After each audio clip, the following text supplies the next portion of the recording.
Welcome to the deep dive. We are jumping straight into one of the most consequential political events of the last decade. Without a doubt. The attempted assassination of Donald Trump at the Butler County, Pennsylvania Fairgrounds on July 13th, 2024, by a 20-year-old named Thomas Crooks. And the sources we've looked at suggest that Crooks came within, a hair's breadth, literally a quarter inch of hitting his target. An outcome that could have just fundamentally destroyed the country's political equilibrium. Oh, the magnitude is. Yeah. It's hard to overstate. And here's the core conflict we need to address for you. Almost a year and a half later, we know, well, virtually nothing substantial about his motives or his background or any potential conspirators. And this silence, it isn't from a lack of evidence. It's due to what our sources allege is calculated stonewalling, obstruction even from the FBI and the Department of Justice. So that's our mission today, isn't it? To move beyond those official lines. Yes. Exactly. We have sources that reveal Thomas Crooks's extensive and previously hidden digital life. And this digital life, it directly contradicts the FBI's public narrative. We're going to dig into what that footprint was, how authorities knew about it, and, why they seem so intent on keeping it all secret. Okay, let's start with that narrative the FBI pushed right at the beginning. Right. FBI Deputy Director Paul Abad testified before Congress, and he insisted that Thomas Crooks was a virtual ghost online. No presence at all was the quote. And that ghost description was really critical to their immediate assessment. It framed the whole thing. It did. The only substantive claim they offered about his motive was that he was a right-wing extremist. They pointed to over 700 social media comments from 2019 to 2020. And these comments supposedly reflected anti-Semitic and anti-immigration themes? Yes. And they presented this as the full picture of his online history and perhaps, the full extent of their knowledge. But the reality, based on the material we have, it paints a picture that is so far from a secretive ghost. It's not even close. A source using just common private investigator tools started with Crooks' published phone number. A number that was found in documents from the watchdog group America First Legal, who did their own digging. And that number led directly to Crooks's primary email, tmcrooks7@gmail.com. And from that one email, the floodgates opened. It's just a cascade of information. This was not a private individual. This man was linked to over a dozen active digital accounts. And not just, your standard social media either. Not at all. We're talking about 2 foreign encrypted email accounts, a German GMX account, and a Belgian MailFence account. Okay, so that right there suggests a deliberate intent to hide communication. If you're a virtual ghost, why do you need foreign encrypted email? Precisely. He also had active accounts on Snapchat, Venmo, Zelle, Discord, even a PayPal account that was operating under the alias Rod Swanson. The sheer volume is astounding. And the volume is only half of it. The authenticity is the other half. Our sources retrieved full data from his deactivated YouTube account, Tom Crooks 2178. So this is everything. Everything. 737 public comments, a massive search history, a detailed watch history. We even have videos from his Google Drive archive showing Crooks dry firing a handgun in his bedroom. And we know this is verified. The video metadata confirmed it was filmed at his parents' home. And crucially, YouTube suspended that specific channel on July 14th, 2024. The day after the attack. The day after. The reason they gave? Violating YouTube's policy on violent criminal organizations. So the platform itself knew who he was. Which means the FBI must have been aware of all this data. Yet publicly, they minimize the footprint. It just makes the online ghost claim completely untenable. If we connect this to the bigger picture, the question isn't whether they could have found him. It's why they said they couldn't. Exactly. So let's dig into the substance here. What was a 15 to 17-year-old actually writing in those comments between 2019 and 2020? This is the first major revelation. It just completely destroys that narrative of a secretive lone wolf. He was broadcasting violent threats, calls for political violence years ahead of time. So what did that look like at first? The earliest phase in 2019 was aggressively pro-Trump. It was rooted in a really extreme right-wing ideology. And he was posting some horrifying things. Horrifying, like calling Representative Ilhan Omar and other lawmakers invaders who should honestly be killed. He called Donald Trump the literal definition of patriotism. And the rhetoric just kept escalating. Oh, very quickly. He was advocating for a civil war. He warned that if Democrats won in 2020, we have guns and lots of them. He specifically claimed that 50 million Americans with AR-15s could overcome any government blockades. And in September 2019, someone asked what would happen if cops intervened. Crooks posted a specific threat. Cops can't arrest me if they're all dead. It shows a clear intent toward extreme political violence. This isn't just, idle chatter. Not at all. But this is where the FBI's official narrative completely breaks down. Yeah. Because around early 2020, he just flips. A radical ideological shift. They selectively reported the pro-Trump comments, but they completely omitted this dramatic turn. And that omission seems deliberate. It's hard to see how it wouldn't be. Suddenly he starts mocking Trump's stupidity.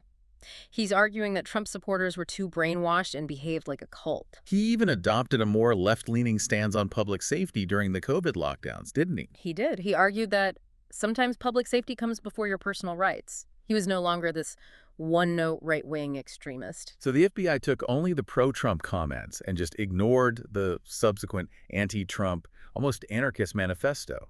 That seems impossible to do accidentally. And the culmination of that second phase came in August 2020 with what you really have to call a digital manifesto. What did it say? This is where he outlined his belief that, and I quote, "The only way to fight the government is with terrorism-style attacks." He explicitly recommended planting bombs and trying to assassinate important people or politicians. This shifts the whole picture. It's not about one side or the other anymore. It's just about destabilization. Exactly. It's what some analysts call stochastic terrorism, just creating chaos. And the search history our sources pulled, it confirms this volatile fascination with violence across the spectrum. It does. He searched for Trump over 700 times, yes. But he also queried Jack Ruby, the man who shot Lee Harvey Oswald. The searches weren't confined to one ideology. No. He looked up best places for mass shooting, fertilizer bomb, how to make napalm, How to make Molotov cocktail. and it gets darker. He also showed interest in white nationalism, searching for the American Nazi Party, and disturbing questions like why gays need to go. It's an unstable individual, fascinated by political conflict and violence, period. No loyalty to a single ideology. But his online footprint, it just abruptly ends after one final, very peculiar interaction in late 2020. And this brings us to the mysterious user known as Willie Teeps. Billy Teeps. He appeared very late in Crooks' commenting activity. And crucially, Teeps wasn't just encouraging, he was explicitly pressuring Crooks to commit violence. What did he say? He stated, quote, "We have nothing to lose and everything to win, and the alternative, a global police state, is unacceptable." I mean, that is textbook ideological manipulation. It is. And the FBI must know who Willie Teeps is, but they have never publicly mentioned the name. Why? Well, sources link this user to a foreign Antifa website and, critically, the Nordic resistance movement. A group designated as a terrorist organization by the U.S. State Department. That's the one. And this is significant.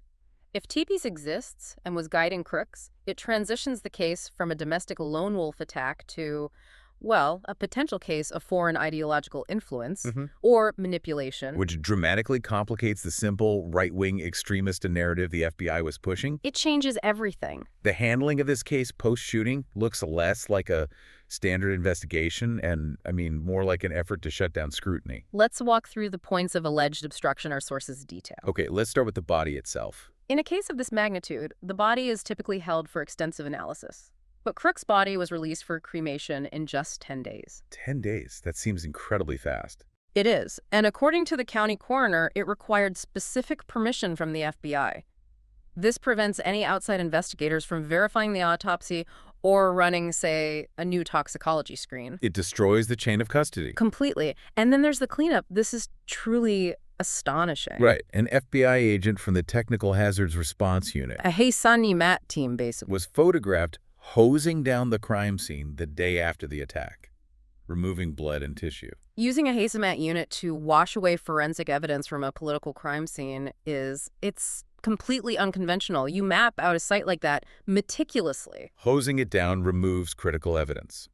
It prevents any third party from conducting their own independent ballistic or forensic analysis. Which brings us to point 3.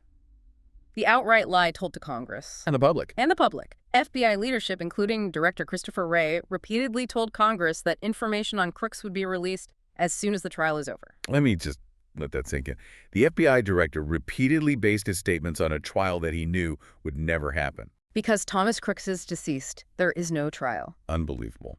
And finally, the stonewalling of congressional oversight. Senator Ron Johnson issued a bipartisan subpoena demanding critical records. video footage, forensic reports, all the details on his digital accounts. And a year later, The FBI had still failed to respond comprehensively. They are actively refusing to provide verifiable facts to the people who are constitutionally mandated to oversee them. so let's just summarize the conflict here for you. You have a young man who was publicly broadcasting extreme, volatile threats under his real name. Who shifted ideologies repeatedly and was interacting with figures potentially linked to foreign extremism. And yet, federal authorities first claim he was an online ghost. Then they selectively release only one half of his ideological history. And are now actively blocking congressional access to the basic forensic evidence. And you have to remember the context. Crooks was posting these violent threats publicly between 2019 and 2020. Right. And our sources confirm that during this exact same period, the FBI was issuing substantial contracts to private tech surveillance firms. Specifically to monitor social media for this exact type of extremist behavior. So the claim that Thomas Crooks, posting hundreds of threats under his actual name across multiple platforms, was not identified by law enforcement. It is, frankly, impossible to imagine. The authorities have repeatedly insisted that there isn't a larger plot, that there are no broader warning signs beyond a simple, unstable extremist. There isn't there, I believe was a phrase. Right. But if the case is so transparent and simple, why the deliberate opacity? Why has the FBI repeatedly refused to answer fundamental, verifiable questions? Was Crooks known to law enforcement before the attack? Who exactly is Willie Teeps? And why was critical forensic evidence like the crime scene and potential tissue samples destroyed or removed? When a government agency goes to these extremes to suppress verifiable evidence in a case of this magnitude, the primary question we are left with is, What are they really trying to keep hidden?